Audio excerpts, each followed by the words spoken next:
ایک مالدار شخص تھا.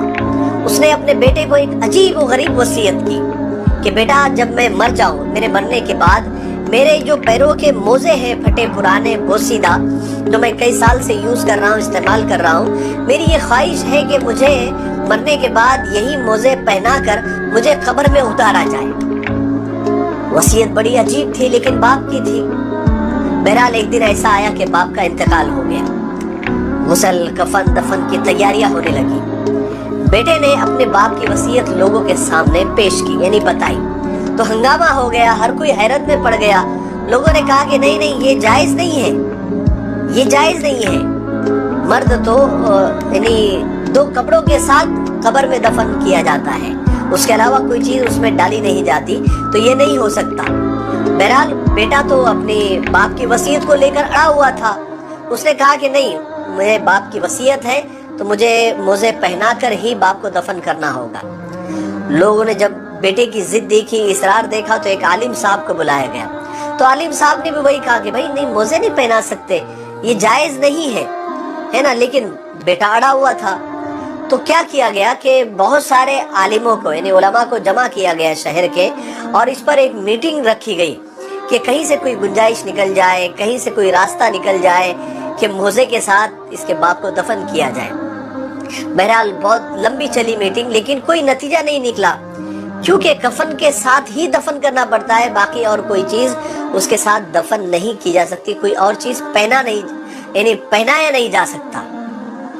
بہرحال جب یہ ہوا تو اچانک ایک آدمی آیا, اس کے ہاتھ میں ایک کاغذ تھا.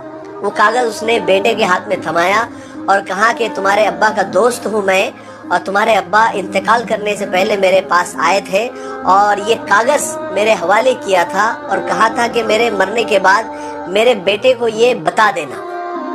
بہرحال بیٹے نے چٹھی کھولی تو اس میں لکھا ہوا تھا کہ میرے بیٹے, تم دیکھ رہے ہو نا یہ سب ہنگامہ, اتنی دولت, اتنی گاڑیاں, اتنے بنگلے, اتنے بینک بیلنس, اتنے کارخانے, اتنی کمپنیاں ہونے کے باوجود بھی میں اتنا مالدار آدمی ایک پرانا سا استعمال کیا ہوا بوسیدہ پھٹا ہوا موزہ تک میں قبر میں نہیں لے جا سکتا. ایک دن تمہیں بھی موت آنے والی ہے میرے بیٹے. جو مال و دولت میں نے چھوڑی ہے یا پھر جو تم کماؤں گے, اس پر گھمنڈ مت کرنا, اس پر غرور مت کرنا, اس کا اچھا فائدہ اٹھانا, غریبوں کی مدد کرنا, کسی کو تکلیف مت دینا, بے سہاروں کا سہارا بننا, یتیموں کے سر پر ہاتھ رکھنا, بیواؤں کی مدد کرنا, کبھی کسی کا حق مت مارنا.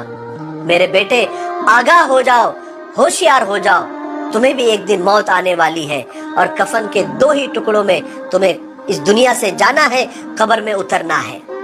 تم ایک پیسہ بھی یا ایک پیسے سے آنے والا ایک سڑا ہوا موزہ بھی قبر میں نہیں لے جا سکتے. میرے ساتھ بھی اور تمہارے ساتھ بھی تمہارے اور میرے کیے ہوئے اچھے اور برے عمل ہی قبر میں جانے والے ہیں, اور اسی کا بدلہ ہم کو ملنے والا ہے. ہمارے رب, ہمارے پروردگار نے فرمایا ہے کہ ایک ذرہ برابر بھی تم نے نیکی کی ہوگی تو تم کو اس کا بھی بدلہ دیا جائے گا, اور ایک ذرہ برابر بھی تم نے اگر برائی کی ہوگی تم کو اس کا بھی بدلہ دیا جائے گا. میرے بیٹے ہوشیار ہو جاؤ, مرنے سے پہلے مرنے کی تیاری کر لو. قصہ ختم, لیکن مجھے ایسا لگتا ہے کہ اس قصے سے مجھے